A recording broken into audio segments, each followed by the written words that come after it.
Adorama TV presents Digital Photography One-on-One, where we answer your questions. Here's your host, Mark Wallace.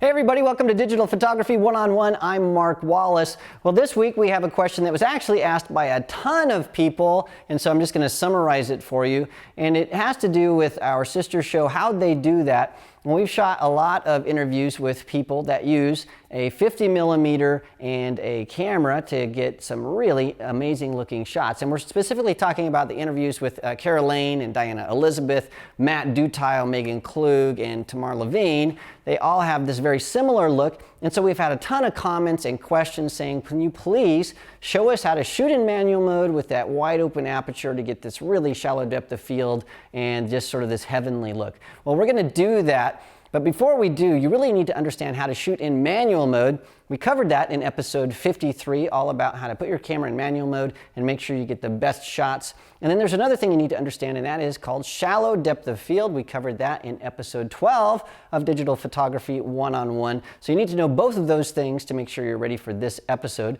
But once you know that, what we're going to do now is we're going to go on location with a model and show you how you can use a 50mm to get some phenomenal looking shots. So let's head out and I'll show you how it's done.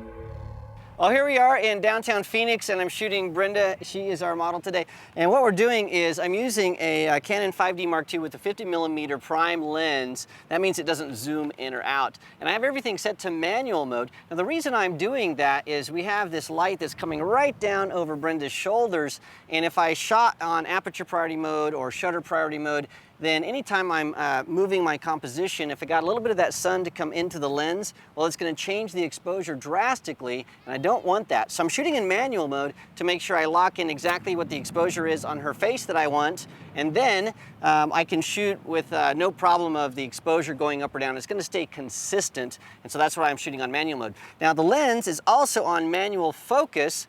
The reason for that is with all this glare coming in, it lowers the contrast, and my autofocus system is going to have a really hard time focusing, so it's a lot easier to set the lens on manual focus, and then when I'm shooting Brenda, I can just make sure I'm focused really sharply by just using my eyeballs to do that. Now, the other thing that we have to consider when we're shooting with really strong sunlight coming to the back of a model or a person like this, what's going to happen is, well, her face is going to fall into darkness because the light is coming from the back.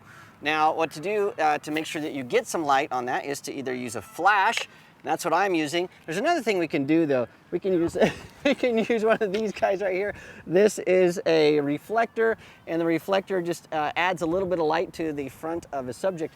The difference though is the flash is a lot more controllable. We can control how much of that flash is coming into our model's face. We can lighten it up and dim it, and it's really consistent. The reflector is a little bit more difficult to control because depending on how you're holding it, you're getting more or less light.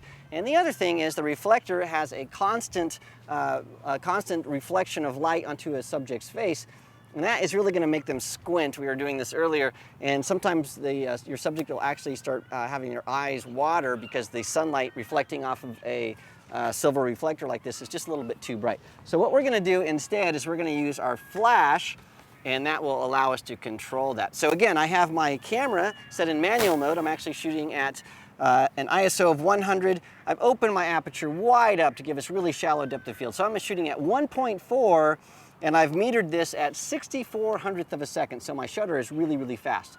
Now that means that my camera, my flash, has to have something changed or it won't work at that really fast shutter speed. And so to do that, I need to set my flash on high-speed sync, or if you're shooting with a Nikon, it's FP sync. And once you have that all set up, then you can shoot away and you get some great shots. So we're going to shoot a little bit, and then I'll go through a refresher on all of those settings so that you have them locked in. So you ready to shoot some? Sure. All right, here we go. We're going to shoot. All right, look right at me. I'm focusing this. Beautiful, just like that.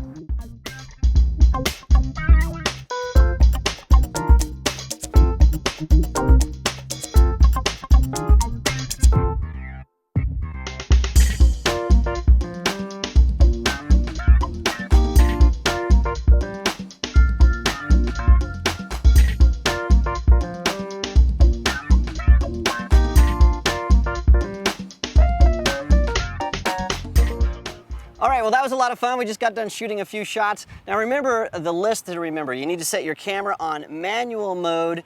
meter that so that you're metering right on your subject's face. The background, then you can under or overexpose as you wish. If you're using a flash, make sure you set it to high speed sync or FP sync so that you can have your shutter speed go over 200th of a second, or else you'll have all kinds of overexposed problems. And then the other thing is make sure your lens is set to manual focus so that you can focus rapidly, because if you don't, with this sunlight streaming in from behind, it's really going to make your autofocus system go wacky and you won't get those shots. So manual focus, manual mode, make sure you're on high speed sync or FP sync, and fire away. So I'm having so much fun, I want to shoot some more. You want to do it? Yeah, let's All right, so here we go, we're going to shoot some more.